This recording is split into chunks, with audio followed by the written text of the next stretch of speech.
Good evening, all the morning or afternoon, wherever you are in the world. My name is Andy Bell, aka the Mental Health Warrior, and tonight I'm going to need a lot of help with the people I'm going to be bringing on. Obviously, I'm going to start by bringing on my co-host for the night, spiritual warrior, Victoria Tippett. Hey! Hello. How's it going? Do I need to be chirpy like you? Because I don't think I've had enough caffeine today. Do it. Be really super chirpy. No. I'll be chirpy for Not both today. of us. Not today. Yeah, please. I will. God help me today. Right, so how are you? I'm really good, thank you. How are you? Tired. No, I'm all right. I'm really good. Ready to go. Second time on Warrior TV today. I know. How do you feel about that? I feel fine. I feel good. Yeah. I've got some more makeup on. Right. It's all good. I know. I've seen you glamming yourself up in the green room. Yep. Straightening your hair. Yeah. Are you going to curl it for Friday? Who knows? Depends how much time I've got. Maybe. Right. Anyway, we will see you in 30 seconds with our guest, Corinna Stringer. So see you in 30 seconds and don't go counting, Victoria.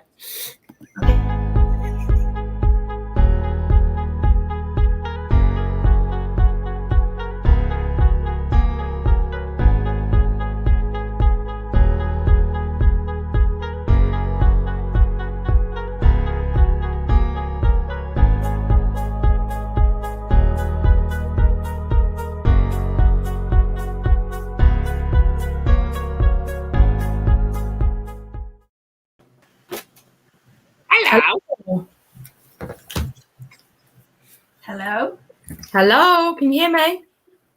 Yeah. Loud and clear. Yep. Are we on Earth tonight, Corinna, or are we on your planet? I'm always on my planet. It's more fun on my planet.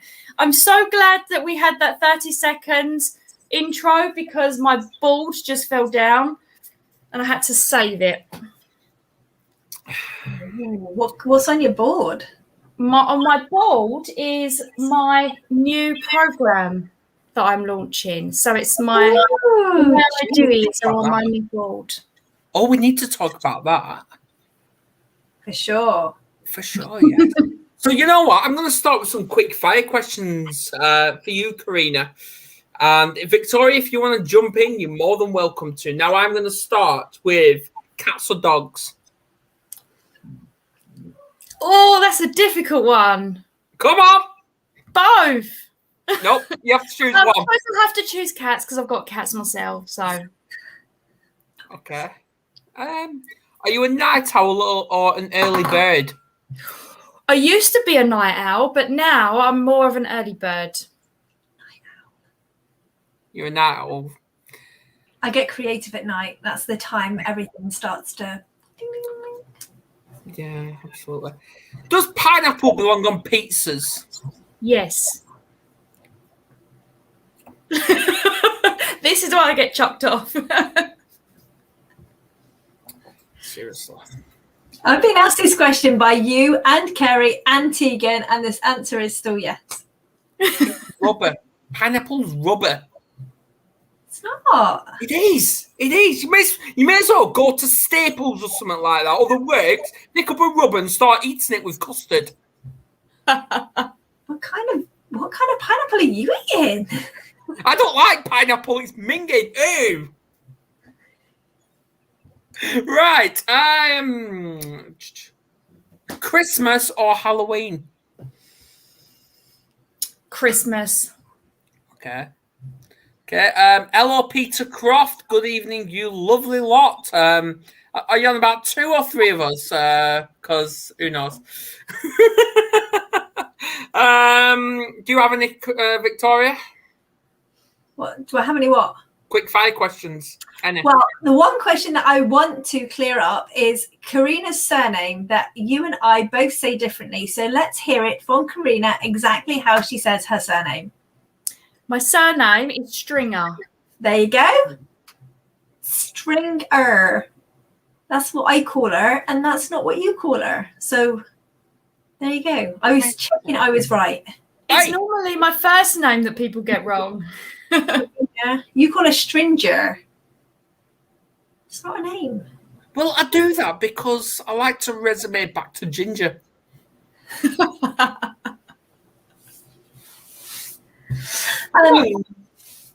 No quick fire questions, I don't think. But there'll be questions later, I can tell you. Absolutely. I'm going to get my torch ready. Yeah, absolutely. Yeah. As the lights go out. Yeah. Oh, yeah. Yeah, I need some candles on standby, don't I? Yeah. Anytime it's me and Corinna, and it's a full moon tonight, so anything it's going to hit us hard. So which one of us three is going to transform it into a wolf or werewolf or whatever? I think I'll be all right. I've eaten tonight, so it's when I don't eat I turn into a werewolf. Yeah. Right, let's get started. Who is Karina?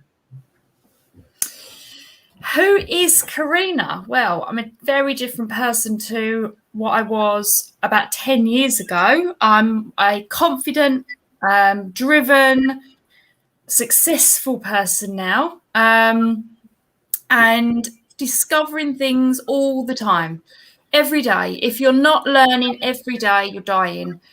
Just seeing the opportunity in everything, and it's absolutely brilliant. It's just been phenomenal. I would say even this last 3 months, I have changed so dramatically. My mindset, everything. And it's just been brilliant. I can just say that I know Corinna personally, and when she was saying 10 years, I was like, the last few months you've changed totally. So yeah, the last 3 months for sure, it's totally changed. There's just like a new being that we have now. Yeah. I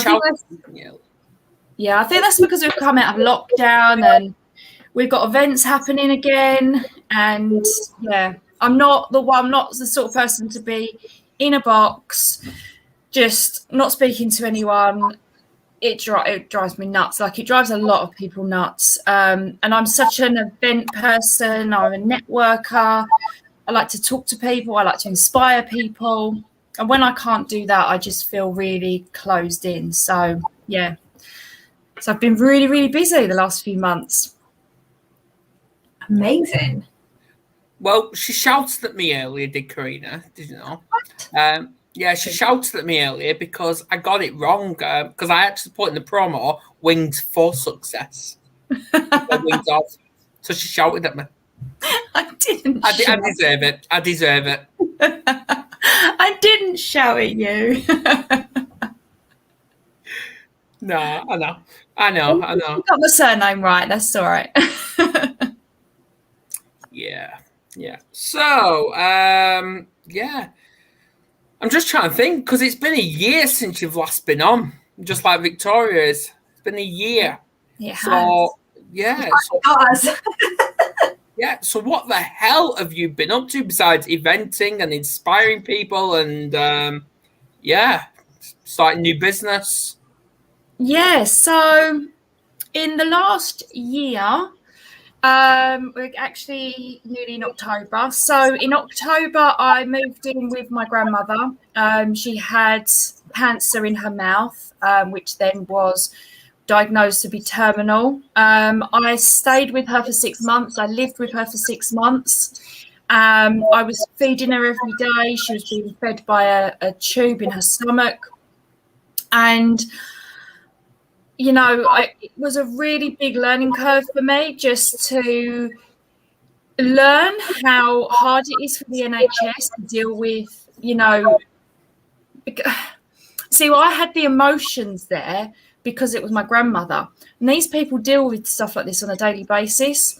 And you do get close to people. And we got close to the carers and to the district nurses, and they ended up being like family, and they were so good. And I learned a lot. I learned a lot about myself. I learned a lot about the medical profession. I learned a lot about, how they cope on a daily basis. And yeah, so I cared for her for 6 months. We got really, really close, as you would when you spend, all day, every day with somebody. And I've always been really close to my nan anyway. So, we would talk, and we would really, really talk. And since I've been an entrepreneur, we've had really open and honest conversations, and learning her way of life and her beliefs and her values, because she was born before the war, and telling her mine. And it was a typical, at the start it was the typical, no, that's not how you do it. It's my way. And when we really got to know each other and really, really talked, she was really, really proud of me, and I was really, really proud of her, the way she has handled everything that's gone on in our family. And, we just created a really strong bond with each other. So that was really lovely.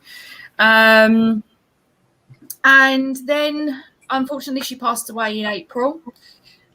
So it was my chance to do what I wanted to do. I'd committed the last 6 months to her, and I promised her that I would go full force with what I was doing. She really supported me in my speaking. She supported me in everything. She was the only member of the family that actually really knew what I did, because my family were not supportive. Not that they weren't, they was just, I don't know, I just don't have a very good relationship with a lot of members of my family.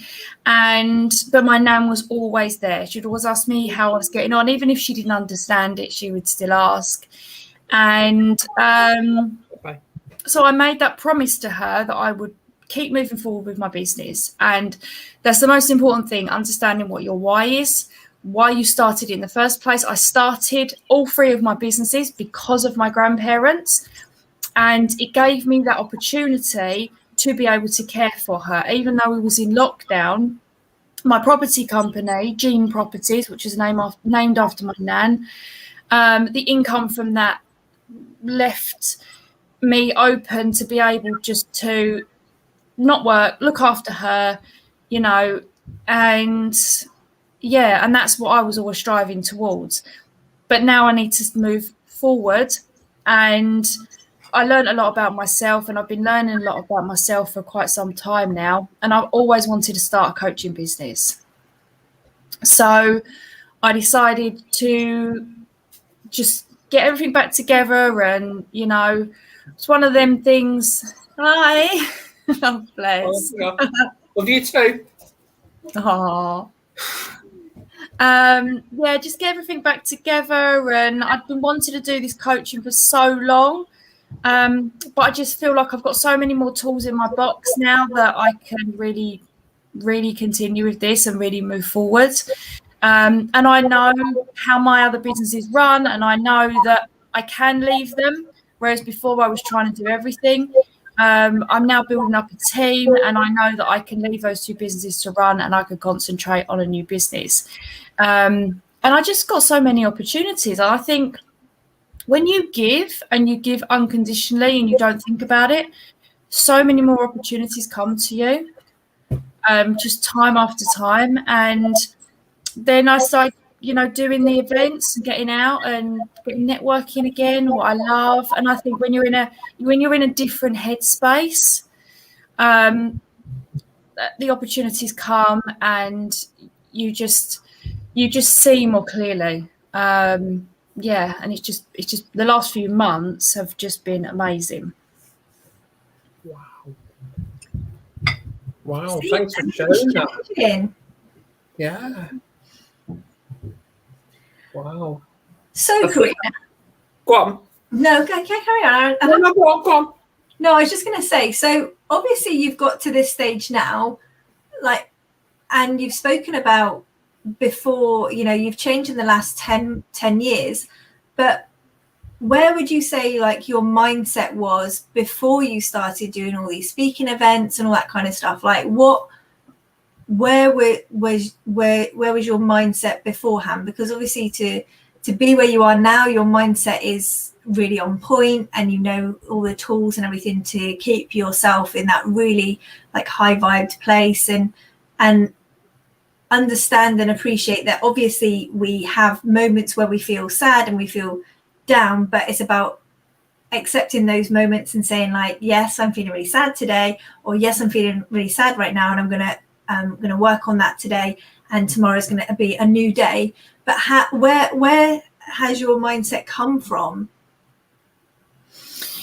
Well, in 2010, this was actually 11 years ago now, I had my partner left me. I was engaged, everything was fine, and my granddad had cancer. My granddad passed away of cancer, and literally 2 days later, my fiance ended the relationship. And I wasn't in the space of, you know, personal development. I didn't know and have the friends that I have now. I was just working in a travel agency, and I was really ill. I lost loads of weight. I attempted suicide. I took an overdose, and it was just a horrific time in my life. And it took me a good 2 to 3 years to get back on my feet. I was starting my cleaning company. And then I had some more issues. I ended up in a violent relationship. I think because I wasn't in the right headspace. And I think that's what happens when something happens to you and you can't deal with that. You attract the wrong people because you want that love and that support and that connection. The wrong people will be drawn to you. And I attracted somebody who was, you know, just narcissistic and was a bully and mentally and physically abused me. And it just spiraled from there. I was just spiraling out of control. And when I started my cleaning company, I just put into Google, how do you advertise a business? And I came across a friend of mine that I used to go to school with, and she introduced me to the whole networking, you know, events world.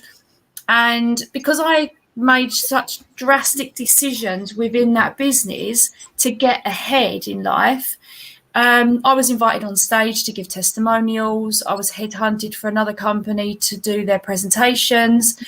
Then I decided that I wanted to do public speaking professionally, and I couldn't afford it. I had no money because I was in such a low place. You know, I was not going to work and I was always ill. And my nan offered to loan me the money to do my speaking course. And I just, you know, I couldn't afford to upgrade and be in the academy and all that kind of thing. I just had to do the basic course. And you know, when you go to an event and they put you in this little room and ask if you want to because they want to upsell you. And I said to the guy, I said, I can't afford to do this right now. It's not an option for me, but I will speak on stage. Andy Harrington is my speaker mentor.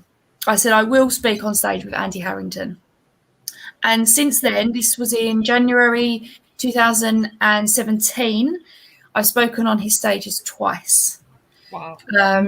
Once just after the lockdown, I got an opportunity, and the other one was at somebody else's event. It was an award-winning event. I won an award, and I had the honour for the first time to speak on the same stage as Andy Harrington. So, and that just gave me the confidence, and then it just started to build from there. You know, once you've had that opportunity and then you feel good, then you go for the next opportunity and the next opportunity. Some opportunities I've taken and they've not gone so well.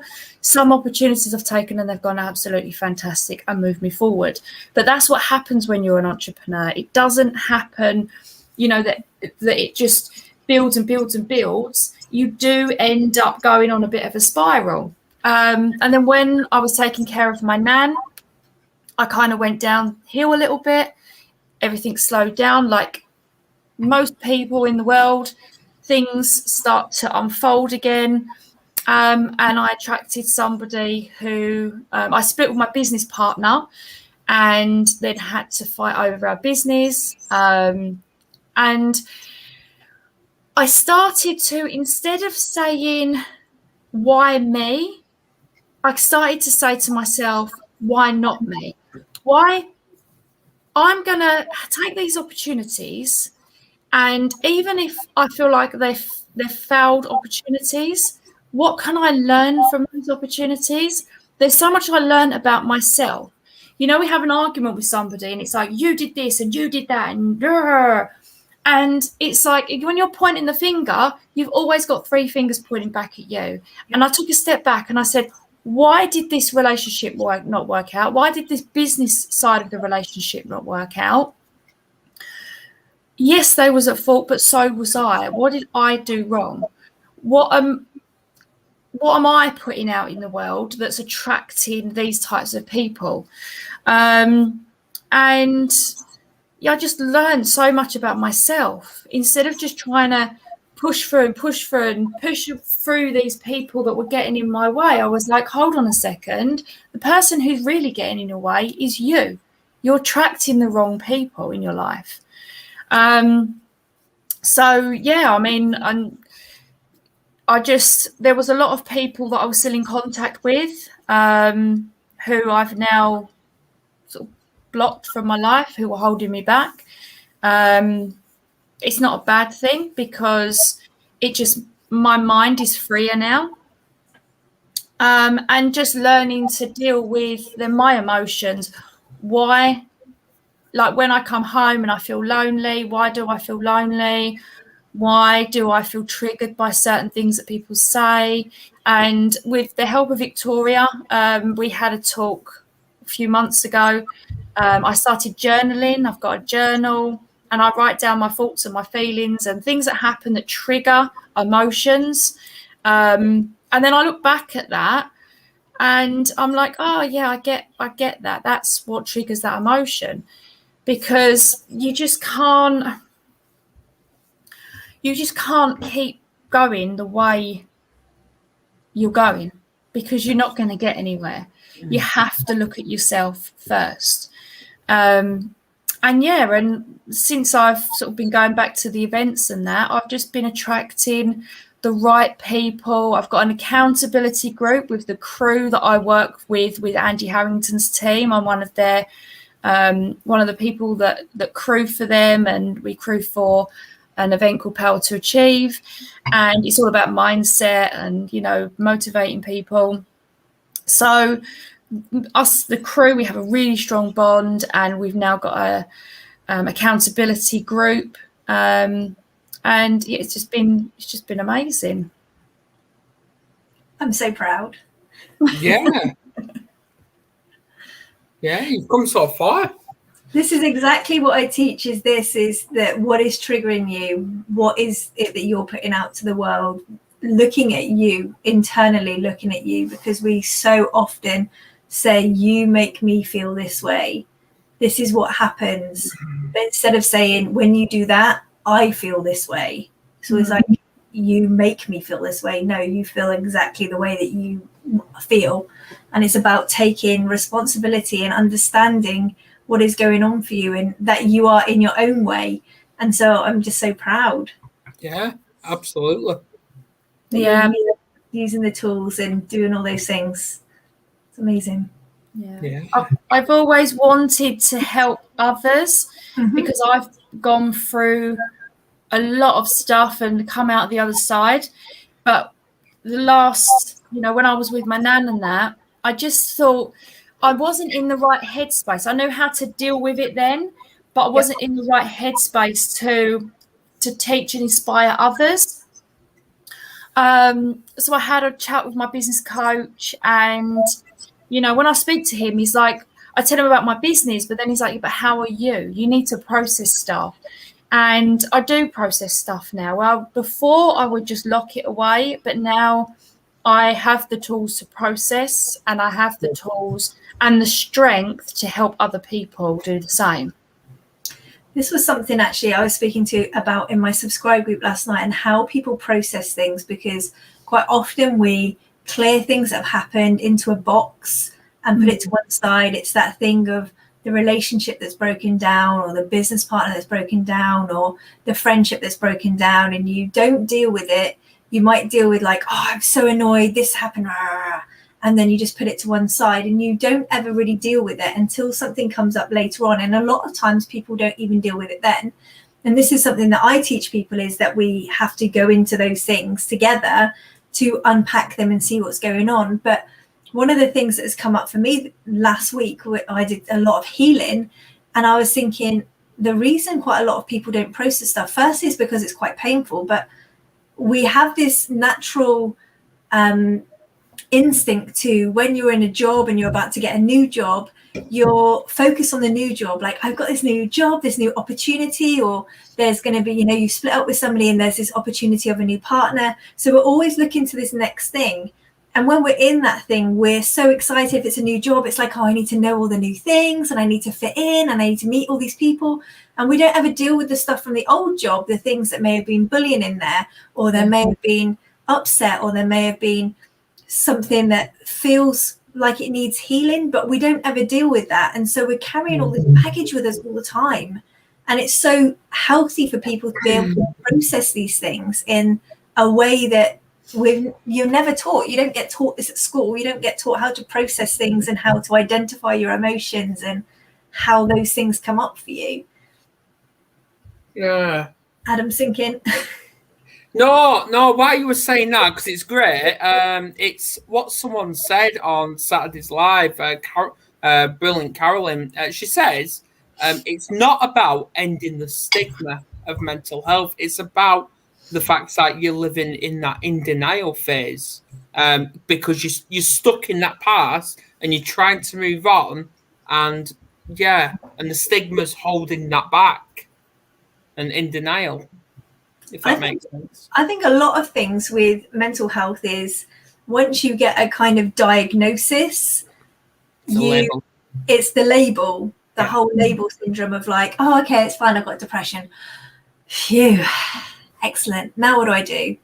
And it's just like that cycle. Whereas it's about understanding that you have depression, but how you're going to get out of it. It's almost like, I have depression, right, let's sit with it. It's when people talk about depression and that they've had it, like I was saying to Kerry earlier, when I talk about depression, I don't talk about it and go to that place where I'm like, oh, and this happened to me and it's really tragic. It's like, these things happen to me, and I don't say it in a matter-of-fact way because, I don't want to talk about it, but I don't want to go back to that place because I'm not in that place anymore. And at that time, I was in a low place, but it's not about being like, poor me, I'm a victim, all these things, I've struggled with it. It's like, this happened and this is how I've learned and grown. And this is shining the light to other people of where you can get to. It's about saying that there is light at the end of the tunnel, because like Corinna said, she tried to take her own life. I've had those thoughts in the past. Before, I've had thoughts where I didn't understand why I'm here and do I want to still be here? And so many people have these thoughts and nobody talks about them. People just tend to shut down about it. And that's the thing that is what I see is bringing this more to light with people. It's like people like Corinna, you look at her and you're like, wow, she's got 3 businesses. She's such a successful person. But you don't see until she starts talking that she's had this. She lost her gran, who was her mother figure this year. We've been in lockdown. She's had all these relationships where there's been abuse. And also she's tried to take her own life in the past. Now, to look at Corinna, if you were going to look and say, let's, look at somebody and go, oh, let's judge a book by its cover, you look confident and you look really happy. But obviously that's not a true identity of our past.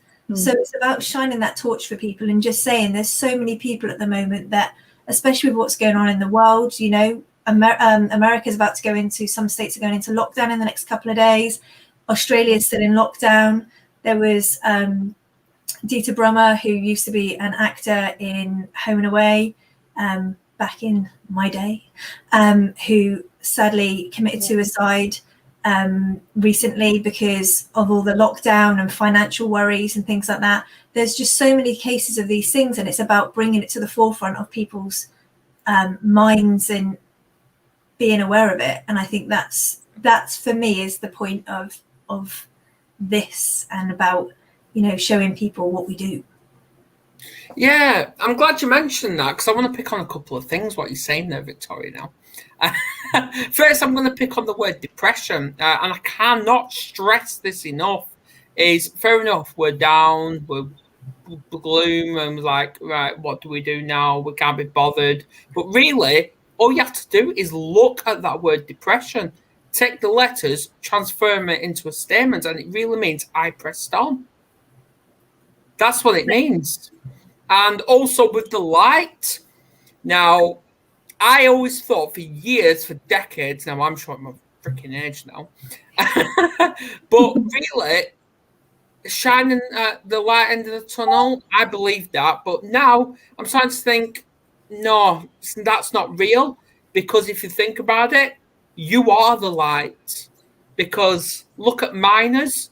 Every time they're wearing that head helmet, they've always got a light on top of it, and every direction looking, the light's following them. So really, you are the light. Well, we knew that, obviously.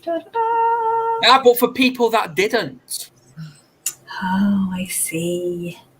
See? There you go. That's why I'm picking on it. But I think that's one of those things, is that you resonate with certain people, and it's certain bits of people's story that will totally resonate and draw that person in. And I think that's really powerful, that you can kind of find people that are the guiding light, whether they are the light or they're shining a light, whatever that is. But as long as there's somebody that's, you know, this is to save people's lives, this is to show people that there's, you know, lots of things going on in the world and you're not alone. Exactly. And that's what the mental health warriors are doing. Exactly. Anything to add, Corinna? Yeah, I'll just touch on what Victoria said, that when you're diagnosed with depression, there's that stigma to it. People, you don't, and I didn't share it because I didn't really understand it. When I knew of mental health, I knew of like schizophrenia and, you know, like really serious conditions that were life-changing. And I was like, oh my God, I'm diagnosed with a mental health condition. This is going to affect me for the rest of my life. And although in a way it probably will, you know, I would go to therapy, to group therapies, to one-to-one therapies. I would do stuff online because that's what the NHS like put you through. And yeah, I was in a mental like hospital for a while, just as a day visitor. And there was a big stigma around it, you know, like, you know, older people, they think, oh my God, if you're in there, then you must be mental and you're not, and you're never going to get better. And I hid that from everybody. I hid that from my family. I hid that from my nan because I didn't want to worry her. And eventually I did tell her. But it was just like, yeah, I just didn't want to tell anyone. You know, like when it all started, I was still working in travel, and I thought, oh my God, I'm going to lose my job if people think that I'm not capable of working. And I just thought it was going to be really life-changing. But it ended up being life-changing, but in a good way. And I just think you can always find the good bits in any adversity. I know, you know, you can have really, really bad times in life, awful times. But it's your decision how it changes your life. It will change your life. Whatever it is, it will change your life. But why let it change your life for the worse? Why not change it for the better? Exactly. Always look for the opposite. This is what I was saying earlier to Kerry, was that I had postnatal depression really badly. And that's one of the things that you don't want to talk to people about. I was so lucky that I had a really supportive family. I was so lucky that I had a really supportive health visitor. But I know a lot of people don't have supportive health visitors or supportive families. And I was in some dark places. And you're worried about telling people because you're worried that they're going to take your child away from you because you're not capable of looking after them. And so nobody that I've spoken to that's had postnatal anxiety, postnatal depression, postnatal stress want to say to other people that that's what they're going through, because it feels like A, they're not coping, and B, that they might have their child taken away from them. And so they'd rather suffer alone and try and battle through it and struggle through it. And that's just heartbreaking, because having a child is such a life-changing thing, and you've got so many hormones going on, and it's just your whole world's been turned upside down, and then you've got the hormones and you've got this little person to sort out, and then you've got all these thoughts and feelings and all the other stuff that go with it, and it's just such a lonely place to be. And I think that's one of the things is, you know, people worrying that they're going to have their babies taken off them. And that's, you know, when I speak to people about it now, and they say, oh yeah, I had really bad anxiety, but I didn't say to anybody because I wouldn't want them to take my baby. It's like, it's so heartbreaking because I was exactly the same. And it's just like, you have that feeling of like, oh my goodness, they're going to say like, you've got this mental health problem, they're going to take your baby off you. And it's so sad. Yeah. See, I remember obviously going through the court system, fighting for my other daughter, and they actually accused me of, because obviously I was abused growing up, they accused me of abusing my kids. Wow. I turned to the being abused. I'm like, really? If that's the case, why have I still got them? Exactly. Some people are, questionable. Hey, that's a different conversation. But yeah. So that's actually was going to be my next question: is when you look at mental health, what is it? Like, what does it mean to you? Well, obviously, there's lots of forms of mental health. There's lots of levels of mental health. I mean, I can only talk from my own experience with depression, anxiety. It can be really, it can be really hard, because as we said, you can't talk to somebody. No. You fear that your life's going to change, your job, your children.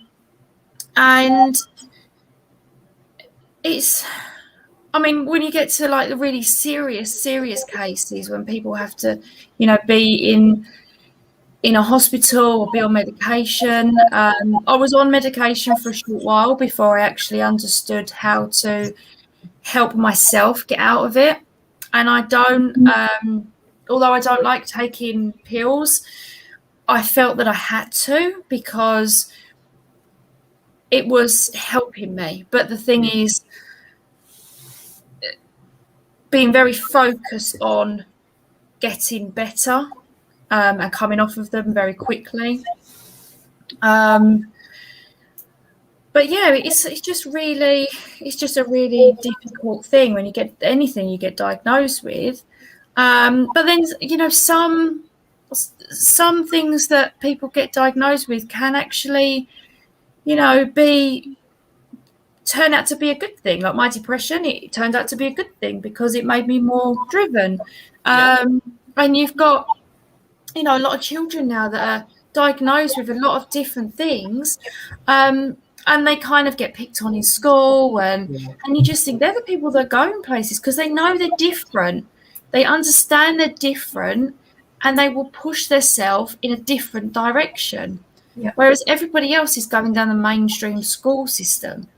We're getting wonderful, like creative, artistic children that are coming through the school system.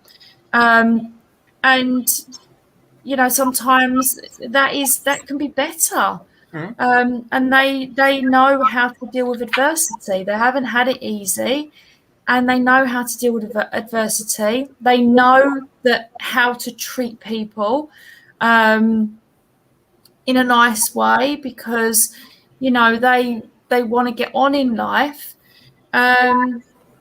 So yeah, like anything, as long as you've got the support around you, or family, friends, the right mental health professionals. It's diagnosed early enough. I think I had depression when I was at school and it was never diagnosed. I was brought up by a very narcissistic mother who was mentally abusive, and I never felt like I did anything right. I had teachers from primary school that were horrible because I was very quiet and very inside myself because I was not allowed to say what I wanted to say. And I was, I was just picked on because I was the quiet one. And now I'm a public speaker. Exactly. Yeah, and I actually listening to a speaker the other day when I was at an event, and he said that, he was diagnosed with ADHD, and he's dyslexic, and he was always the naughty kid in school that couldn't read, couldn't write, couldn't spell, and now he's like got a massive business, and he's just sold his business because he knew he was always different, and he knew that he would always have to work differently and push himself more than some of the other kids in the school. And he was always told that he was never good enough, he would never be good enough, and he wanted to prove them wrong. And he really, really resonated with me. And after the talk, I went up to him and I just said, you really inspired me because that's how I felt for so long. And it was one of those triggers that, when something happened and you don't know why. And I was like, that's why, because I'm always made to feel that I'm not good enough. And the only person that really needs to believe that is you. Exactly. Yeah, I totally do. Yeah. It's really interesting you saying about dyslexia, because we have a very similar story, really, apart from I don't have a narcissistic mother. I have a narcissistic father. That's a different story. But like, I was bullied at school and all those kind of things, and I'm slightly dyslexic, and was never supported back when I was in school. It was never supported. But my thing is, again, another label. Some people are like, oh, I'm dyslexic, I won't bother. I'm dyslexic and I want to make sure that I write correctly. So I always make sure that I spell things properly. Obviously now we've got Siri, we've got Alexa, we've got all those things that you can ask, how do you spell it? You can Google stuff. So we have all those things. When we're at school in dinosaur years, we didn't have that kind of luxury. So spelling and things like that was like a big thing for me, and compared to other people, but it's not stopped me doing anything really. So it's whether you let it stop you or not, and that's the thing, I think. Yeah, I've said this many times. All you have to do is look at. Now we are showing our age now. Winnie the Pooh. Who? Oh, that Winnie the Pooh. That's all you have to look at. Because did you actually know every single character now have got some sort of disability? Everyone. Mm. Yeah, but we grew up falling in love with the characters, not the labels. Yeah. So why can't that be happening today? Maybe that's what we need to do, is do a podcast on labels. I did a video actually about labels in my subscribe group, actually, about how people are given labels and how that works. Because when Corinna was saying about medication for depression, as we were saying, lots of people don't talk about that they're feeling down or whatever.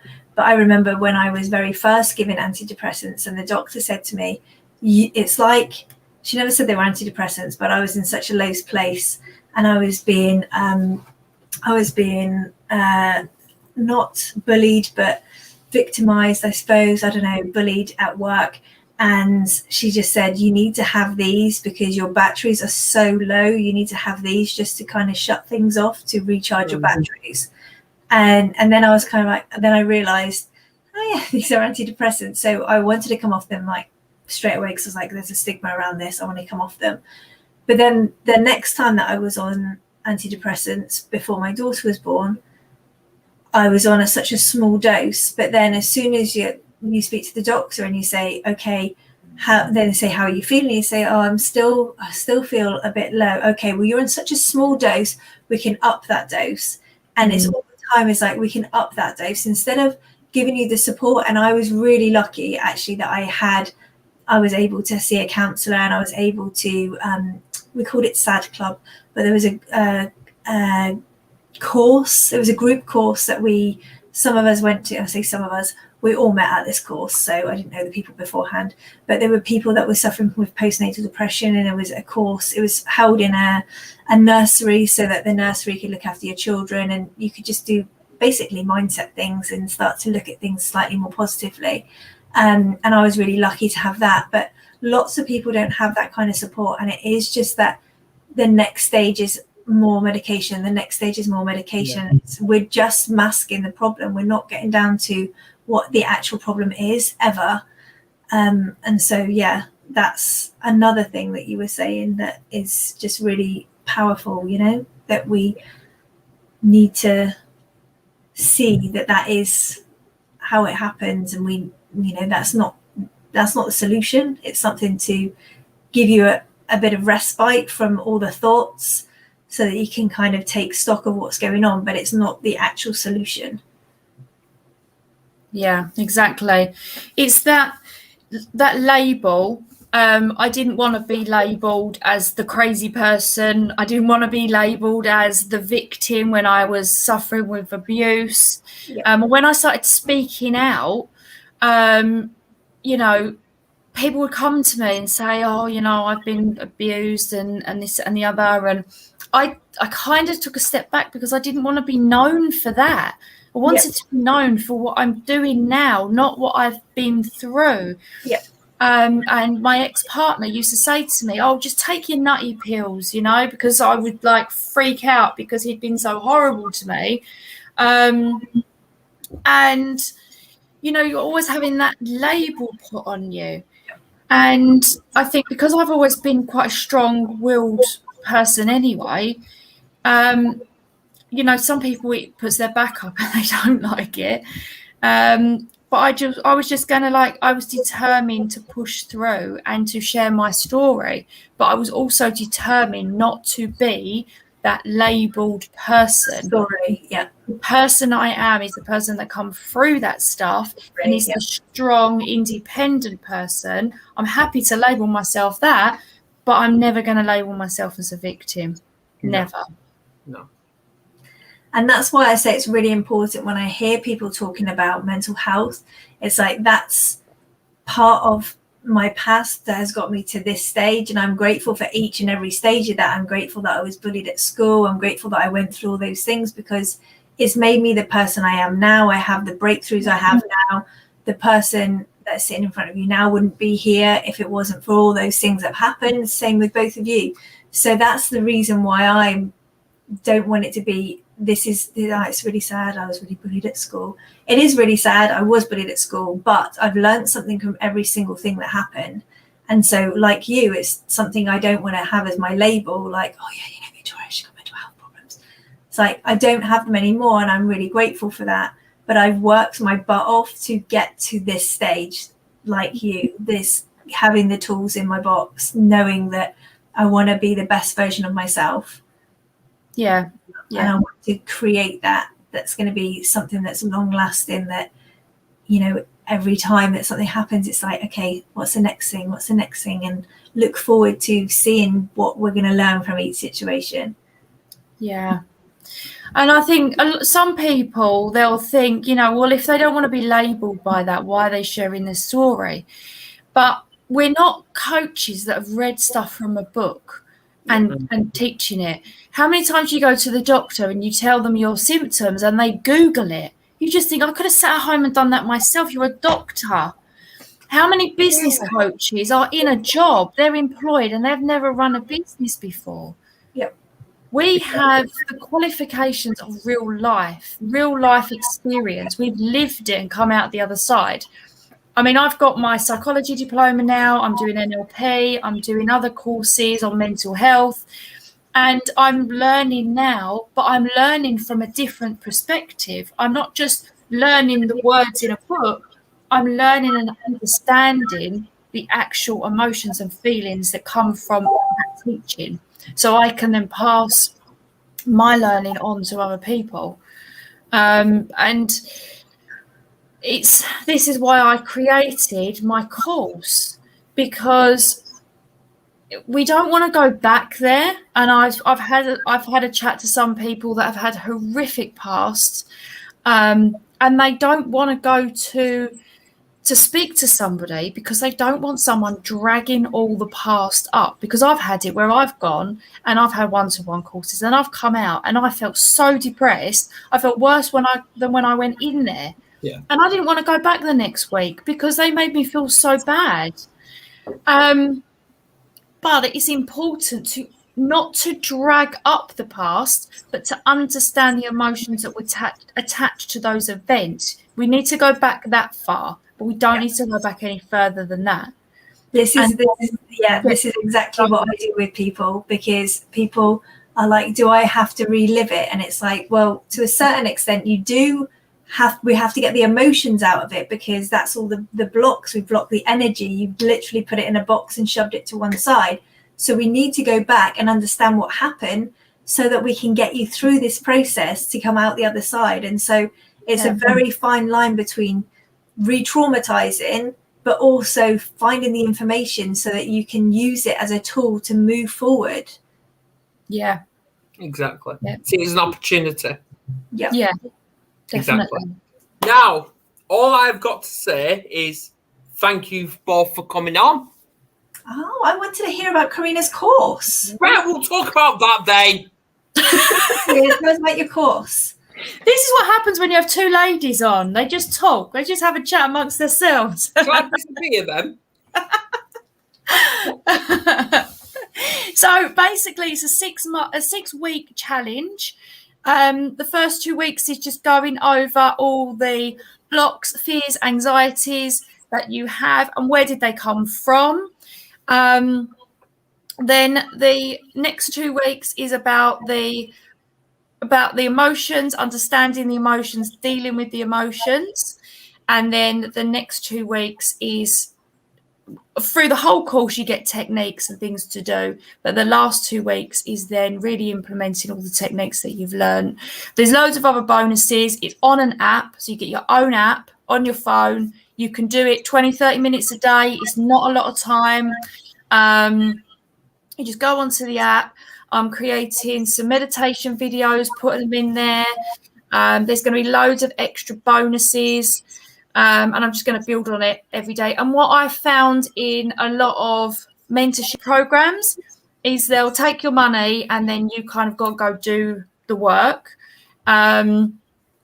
But with this, it's very step by step, and there's a lot of support. There's a lot of support from me. There's a lot of support from the other members that we're going to have a Facebook group. And you to have a safe space where you can share anything that you need to share, anything that you're stuck on the program, and just to create that safe space and that community. Because I know, a lot of people, they'll do a course or they'll buy a course and they'll leave it and they'll put it on the shelf and then they'll be like, yeah, I'll do that later. But to have that accountability and that support, I think, is really, really important. And when you're dealing with your emotions and your mental health, emotions, your mindset, you are going to get stuck. You are going to go, oh, I don't like this. I'm not going to, I'm not going to carry on going with this. But it's like that person that's digging for gold and they just keep digging and digging and digging and digging. And then they leave it, inches away from the gold. And I want to get people past that point. I want them to find their gold. Find their inner gold, their inner power, their inner truth. Love it. Yeah, absolutely. So, where can people find you? Well, I've just had my new website built. So that's carinastringer.co.uk. And if you just put Corinna Stringer in Google, you'll find me on all the major social medias. Facebook, Twitter, Instagram, LinkedIn, all the major ones. You're on TikTok. I'm on TikTok. Yep, I'm on TikTok as well. So I'm going to start doing some little videos just like little snippets of inspirational videos. I'm going to start doing those on TikTok because I found there's a lot of kids on there as well. There's a lot of kids on TikTok, and they're watching all the dance videos and everything. And I think sometimes they need the motivational stuff as well. If they're going through hard times in school, they're being bullied, they're having problems at home, and they catch one of my videos, then I've done my job. Yeah, absolutely. Right. Okay. Now I'm drained because of you two. You were drained before. Yeah. Now, anything else? No? Are you sure? Are you sure? Because you two can talk for hours. We can. Yeah, we can. Right. Okay then. Right. Thank you for coming on. Thank you for inviting me. You are most welcome. Victoria, stop bullying me. But well. I didn't bully anybody. No, you just said the piss out of my accent. I don't take the piss out of your accent. I'm joking. Right. That's it. All I can say is tune in just over half an hour when Victoria's going to be live. Is it in your group? Yes, it's going to be my profile, my group, and my YouTube.